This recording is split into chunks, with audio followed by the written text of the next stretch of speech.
নমস্কার, আমি অর্পিতার খামখেয়ালি গল্পে আরও একবার সকলকে জানাই স্বাগত। পরোটা তো অনেকভাবেই তৈরি করে খেয়েছেন। মাশরুম পরোটা তৈরি করে কি কোনোদিন খেয়েছেন? আজকে আপনাদের সাথে শেয়ার করব মাশরুম পরোটার রেসিপি। তাহলে চলুন সম্পূর্ণ ভিডিওটি শুরু করা যাক। মাশরুম পরোটা তৈরি করার জন্য প্রথমেই দেখতে পাচ্ছেন নিয়েছি আলু আর মাশরুম। আলু আর মাশরুমটাকে খুব ভালো করে প্রথমে সেদ্ধ করে নেব। এবার মিক্সচার গ্রাইন্ডারে এই মাশরুম আর আলুটাকে খুব ভালো করে মিহি পেস্ট তৈরি করে নেব। এই মাশরুম আলুর সাথে আমি দুটো কাঁচা লঙ্কা অ্যাড করেছি। দুটো কাঁচা লঙ্কার সম্পূর্ণ অপশনাল, আপনারা চাইলে কাঁচা লঙ্কাটা স্কিপ করে যেতে পারেন। আমি একটু ঝালের জন্য কাঁচা লঙ্কা অ্যাড করেছি। এখানে আপনারা দেখতেই পাচ্ছেন মাশরুম, কাঁচা লঙ্কা, আলুর একটি মিহি পেস্ট আমার তৈরি করা হয়ে গেছে। অপর পাশে আমি একটু ভাজা মশলা তৈরি করে নেব। সেই জন্য অ্যাড করেছি তেজপাতা, শুকনো লঙ্কা আর গোটা জিরে। তেজপাতা, শুকনো লঙ্কা আর গোটা জিরেটাকে আমি শুকনো খোলায় খুব ভালো করে ফ্রাই করে নিয়ে মিক্সচার গ্রাইন্ডারে একটা মিহি পেস্ট তৈরি করে নেব। এখানে এই শুকনো খোলায় যে মশলাটা আপনারা ফ্রাই করছেন, চাইলে আপনারা খুব মিহি পেস্ট না তৈরি করলেও হবে। এবার মূল রেসিপিতে যাওয়া যাক। সরিষার তেল দিয়ে দিয়েছি। সরিষার তেল গরম হলেই পেঁয়াজ কুচিটাকে অ্যাড করব।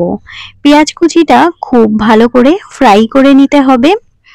এবার যে মশলাটা আমি তৈরি করছি, এটা হচ্ছে পরোটার ভেতরের পুর যেটা তৈরি হবে সেই জন্য। এটি আপনারা খুব ভালো করে খেয়াল করবেন, স্কিপ করে দেখলে আপনারা বুঝতে পারবেন না।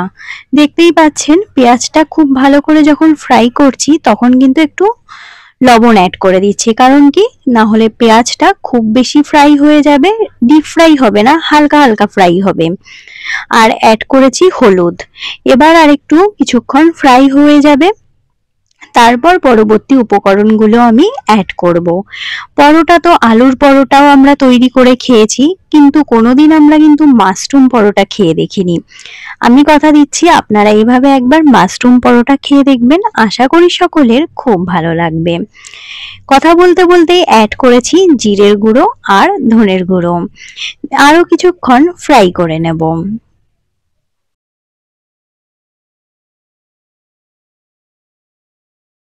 এবার দেখতে পাচ্ছেন পেঁয়াজটা যখন মোটামুটি ফ্রাই হয়ে গেছে, তখন আমি যে মাশরুম, আলু আর কাঁচা লঙ্কার মিহি পেস্টটা তৈরি করে রেখেছি সেটা অ্যাড করে দেব।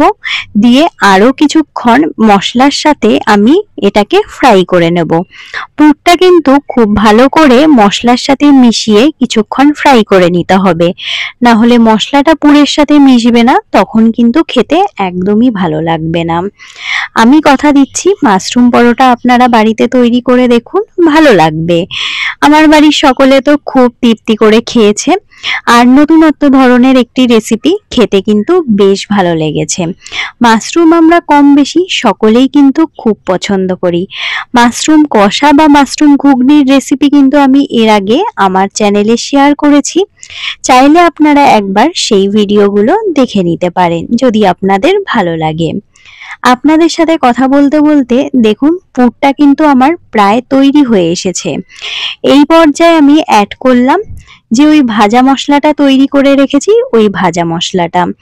এখানে আমি আপনাদের সাথে কথা বলতে বলতে আগেই বলেছিলাম যে ভাজা মশলাটা খুব মিহি পেস্ট না তৈরি করলেও হবে, তাহলে একটু গোটা গোটা থাকলে বেশ ভালো লাগবে, একটা সুন্দর স্মেলও বেরোবে, খেতেও ভালো লাগবে। আমি কিন্তু দেখুন খুব মিহি পেস্ট তৈরি করিনি, একটু গোটা গোটা টাইপের রেখেছি। অসাধারণ একটা গন্ধও বেরোচ্ছিল, খেতেও একটা আলাদা মাত্রায় স্বাদ এনে দেয়।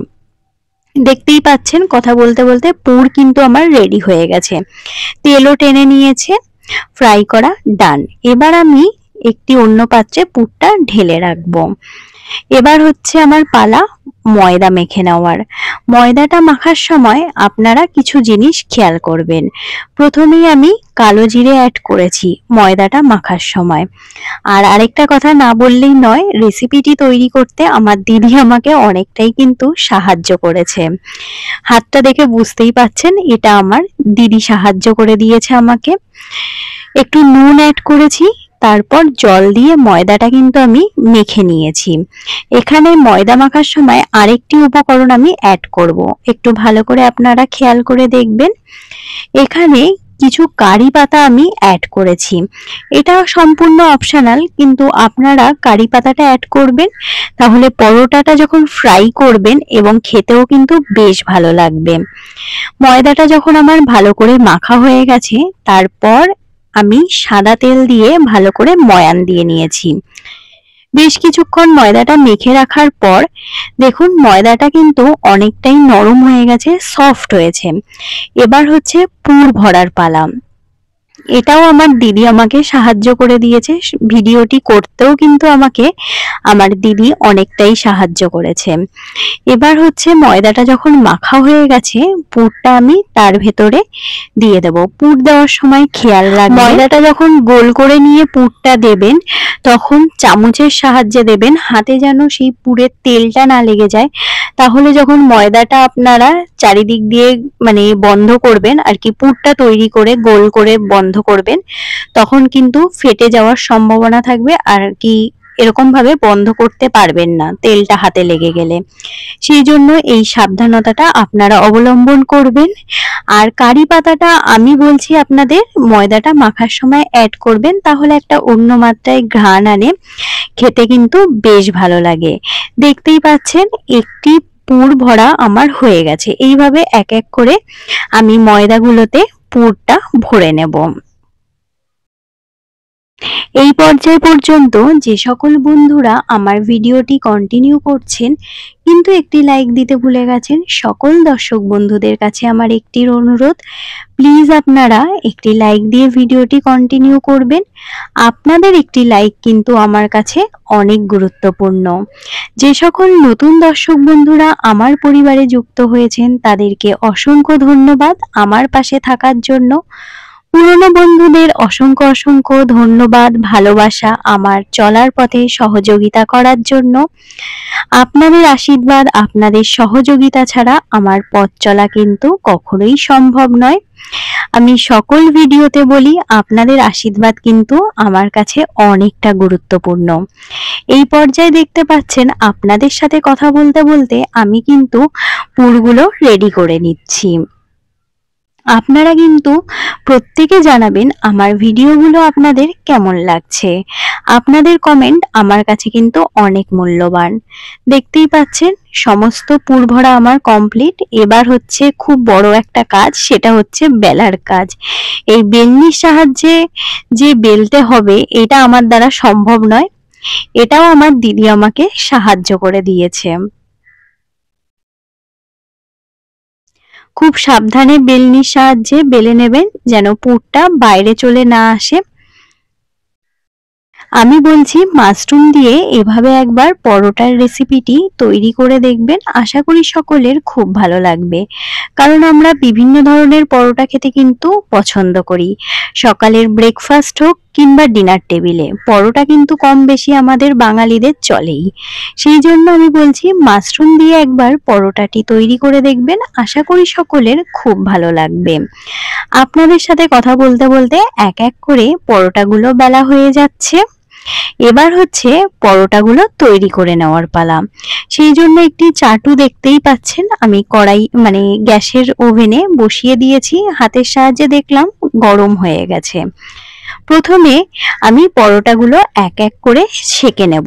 আমি কিন্তু তখন কোনো তেল অ্যাড করব না, তেল অ্যাড না করে আগে সেঁকে নেব। তাতে কি হবে, গ্যাস হওয়ার সম্ভাবনাটাও অনেকটা কমে যদি পরোটাটা আগে আপনারা শুকনো এরকম চাটুতে ছেঁকে নেন। দেখতেই পাচ্ছেন আমি এক এক করে পরোটাগুলো ছেঁকে নিচ্ছি।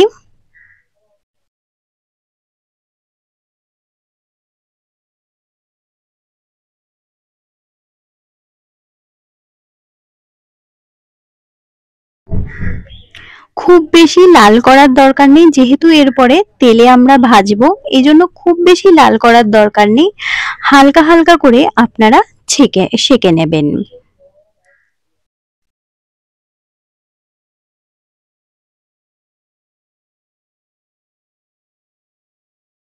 দেখতেই পাচ্ছেন আপনাদের সাথে কথা বলতে বলতে আমার সবগুলো সেকা প্রায় হয়ে গেছে। এবার তেল দিয়ে ভেজে নেওয়ার পালা। খুব বেশি একটা তেল কিন্তু এই পরোটা ভাজার সময় লাগে না। আপনারা একবার বাড়িতে তৈরি করে দেখবেন, খুব ভালো লাগে। গরম গরম খেতে তো অসাধারণ লেগেছিল।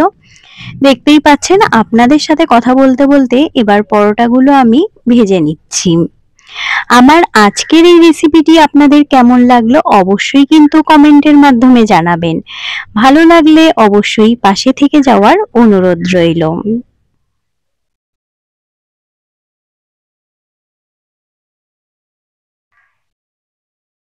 এক এক করে আমি পরোটাগুলো দেখতেই পাচ্ছেন আপনাদের সাথে কথা বলতে বলতে ভেজে নিচ্ছি।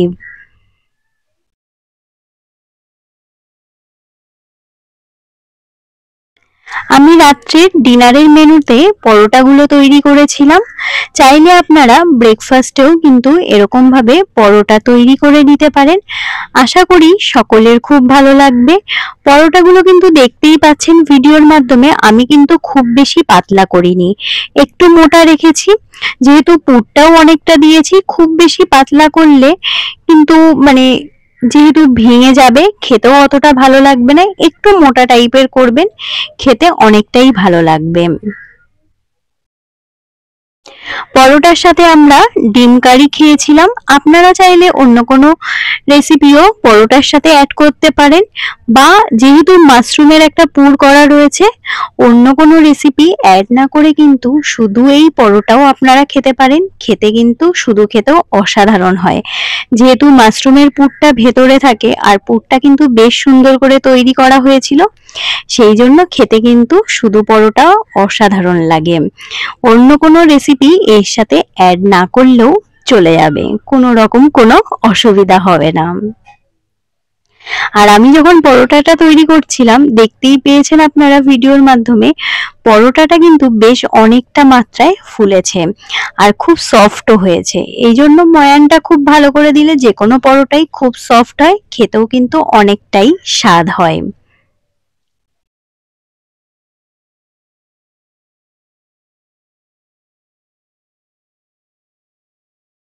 আমার আজকের এই মেনু এখানেই কিন্তু তৈরি করা হয়ে গেছে। আমি সমস্ত পরোটাগুলো একটি পাত্রে সার্ভ করে নিয়েছি।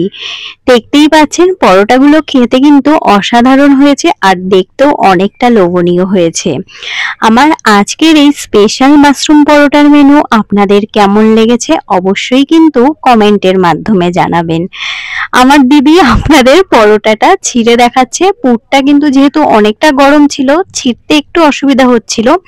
দেখতেই পাচ্ছেন পুরটা কিন্তু মাঝখানে পুরো পরোটাটা জুড়ে রয়েছে, শুধু কিন্তু মাঝখানে নয়, পুরো পরোটা জুড়ে রয়েছে। দেখতেই পাচ্ছেন। সেই কমেন্ট করে জানাবেন আজকের এই রেসিপি কেমন লাগলো। ভালো লাগলে পাশে থেকে যাওয়ার অনুরোধ রইল। নমস্কার।